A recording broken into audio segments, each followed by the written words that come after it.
Hello folks, and welcome back to Austria, welcome back to the Red Bull Ring. Will Buxton and Lawrence Barretto actually bringing you some breaking news. It has just been announced a few moments ago that Fernando Alonso will return to Formula One in 2021 for a third period with the Renault F1 team. Surprised me. Did it surprise you? Definitely. I don't think anyone was expecting more big news between Austria 1 and Austria 2. But it's the news that I think will get a lot of people excited. It's Fernando Alonso, a double world champion, left Formula One when people weren't really expecting him to, didn't feel like he had unfinished business. And here he is again, coming back for more, hoping to kind of right the wrongs, I think, of the way that he left Formula One. It didn't quite go the way that he planned. Yeah, absolutely. Now look, the driver market has been very fluid. It's moved incredibly quickly this year throughout the pandemic. Obviously, Carlos going to Ferrari, Daniel moving to McLaren.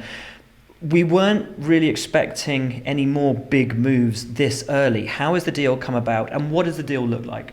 So for Renault, they really wanted to find someone soon, just to kind of keep everyone back at the factory motivated. It must have really hurt them all the way down to the factory floor when Daniel left, because it was almost like he didn't believe in the project. Now, he said that isn't the case. You know, he just wanted a new opportunity, and he's getting that at McLaren. But Renault really needed to do something, and do something quick. And they've gone and got a double world champion who's won with them before, who hopefully the staff will believe can take them forward, because we've talked about Renault a lot in recent years. They haven't really made that step forward. So throughout the last few weeks and a couple of months actually, Fernando and Cyril and the Renault board have been discussing whether he can come back to Formula One. And they've given it a lot of thought, Fernando's given it a lot of thought, and they've decided that this is what they want to do. They want to work together and try and bring Renault back to the front of the field. Fascinating. Do we know how long it's for? So it's definitely for more than 1 year. Often they describe it as multi-year. Yes. I think you're looking at a sort of a 2-year deal, and then they'll both see where they are after that. And I think that works for both parties. Renault get Fernando's commitment. Fernando gets a couple of years to really understand what he wants to do with the project. Of course, we've spoken about the driver market. It does put things into play, of course. A number of drivers being spoken about as regarded that Renault seat. One of them was Mercedes' Valtteri Bottas. If the musical chairs had all worked out and that dream pairing of Vettel and Hamilton had happened, then there was a chance Valtteri might have needed to find somewhere else. Talk that his management was talking to Cyril over the break. But all of that revolved around Sebastian getting the nod at Mercedes, and Toto confirmed to us on Friday that wasn't going to happen. Valtteri looks pretty safe at Mercedes. Seb, that's a big question mark. We look at Joe. Great kid, great future ahead of him. Needed a third place in F2 this year to be assured the super license points to get to F1, but he'll be put on the back burner, I would imagine, for the next couple of seasons.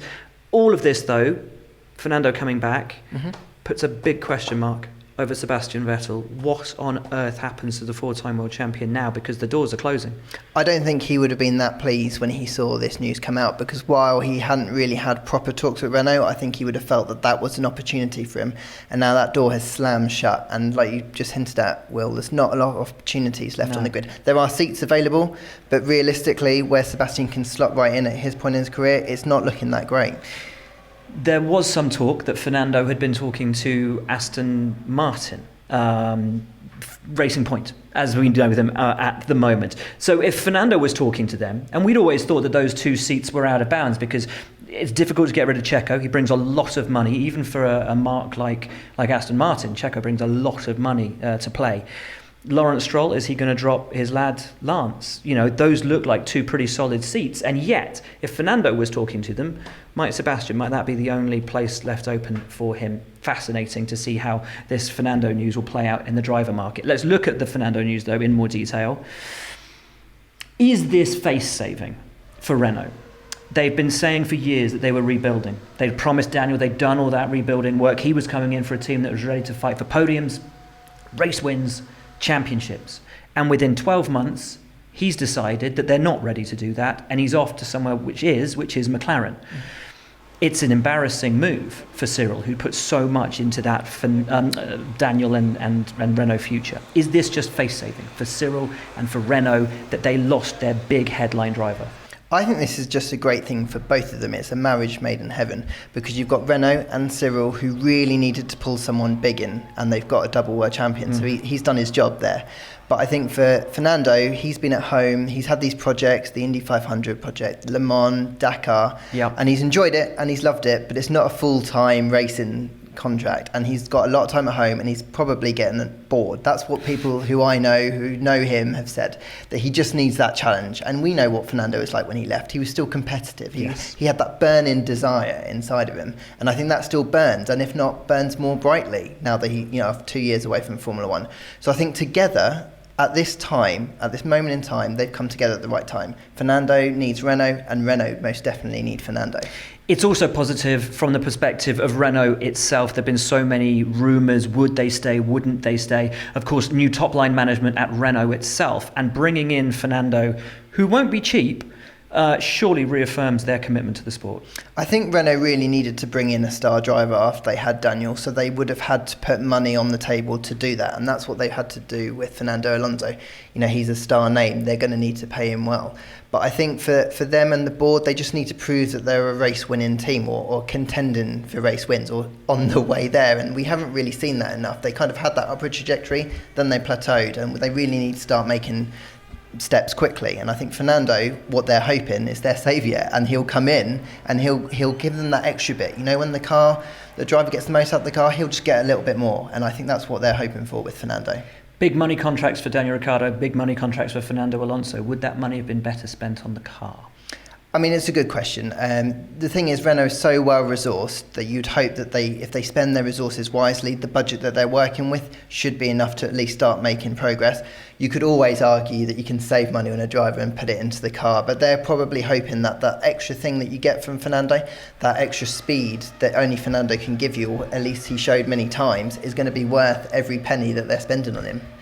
The other question, and I'm sorry, it sounds like I keep coming up with the negative potentials with all of this, but of course it wasn't a happy hunting ground for him with McLaren. And a very similar situation, a team that was rebuilding, a team that had tasted championship success, one of the most successful teams in the sport's history, but trying to get back to the front again. He got frustrated. Mm-hmm. It was supposed to be a long-term project. He didn't see it out.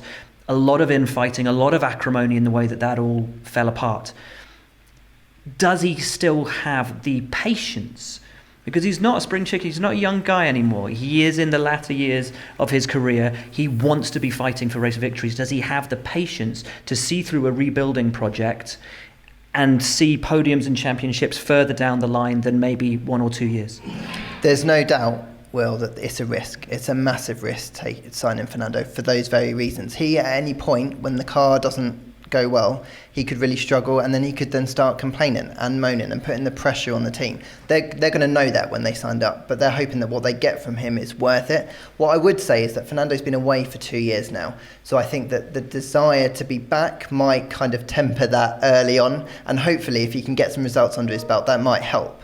But it's definitely going to be challenging, and all the people in Instone are going to be wary of Fernando blowing up, shall we say, because it happens so often. Yes, and they know how to deal with him if he does. I think overall it's just fantastic, to see Fernando Alonso back. As we were saying, we may lose a 4-time champion in Sebastian, but if we get back this 2-time champion in Fernando, what a driver to have back on the grid. And there will be headlines no matter what happens between him and Renault. He's a fantastic character. We were saying earlier, just look at the poses, that he used to display after he won. If Fernando's around, people are talking about him, and not only what he does on track, but when he's off track as well. And I think it's a great thing for Formula One. I'm super excited to see him back, although I do think it's going to be challenging. There we go. The driver market then has taken an unexpected turn. Fernando Alonso will be back in Formula One with Renault in 2021. From Lawrence, from myself, we'll see you later.